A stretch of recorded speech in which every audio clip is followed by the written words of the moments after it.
Hey guys, welcome to the Poolman University videos, and today we're talking to Wayne from Taylor Technologies, and we are answering some of the guys' questions out there. So Wayne, thanks for being on. And Thank you. one of the questions was about cold water testing techniques. Now that obviously it's cold out, anything under 50 degrees from the guys. So that was one of the questions that they had. Right. And actually, when you talk about testing water in cold temperatures, you can also talk about testing water in hot temperatures because it's kind of the same thing in essence. We recommend generally that sample temperatures should be between 50 degrees Fahrenheit and 90 degrees Fahrenheit.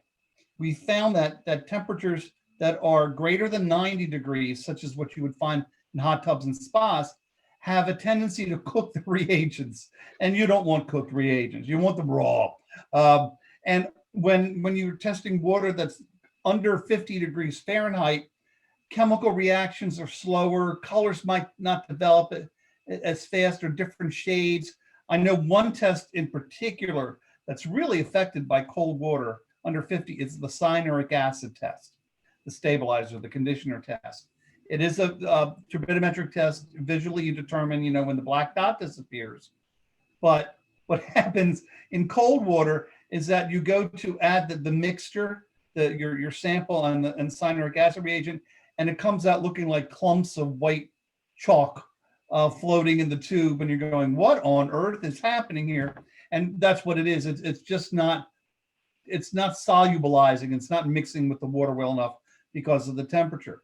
Go to the other end of the spectrum is that with hot water temperatures, like testing spa water, things like that, okay, you are, again, cooking a reagent, and it's not all the reagents, but it's most of them, particularly the blended reagents, like the alkalinity reagent, the calcium hardness indicator, things like that.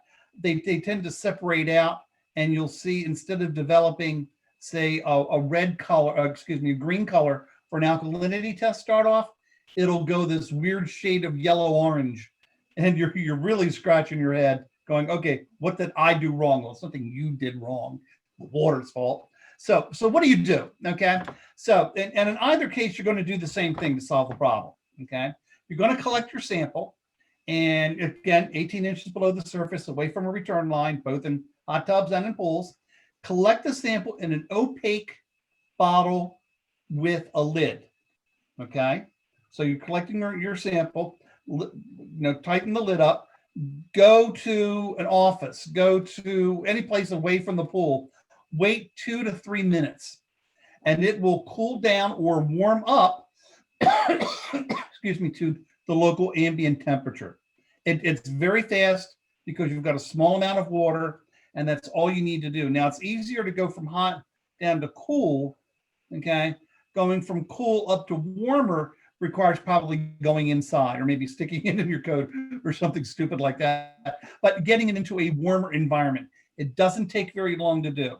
And then once you feel that the time has gone by enough, then you're good to go for testing. And the same holds true not only for liquid reagents, but also for test strips too. The same kind of issues happen with cold water and warm water, warmer water. So in the test strips, you recommend the same thing. Take the water sample, obviously cold it, and then into that one. Yeah. Absolutely, yes, yeah. Okay. So, again, great. You don't have to wait very long. Doesn't take long at all. Just be patient. Wait a couple minutes. We can wait a couple minutes and then go ahead and test. Yeah, especially for the guys that are cleaning pools, they could take the sample and then go ahead and keep it while they do the rest of the pool, let it warm up, and then obviously test it before they go. So that makes sense. So, all right. So Wayne, thanks for that video, guys. I hope that you guys enjoyed the answer to this question, and we'll see you soon.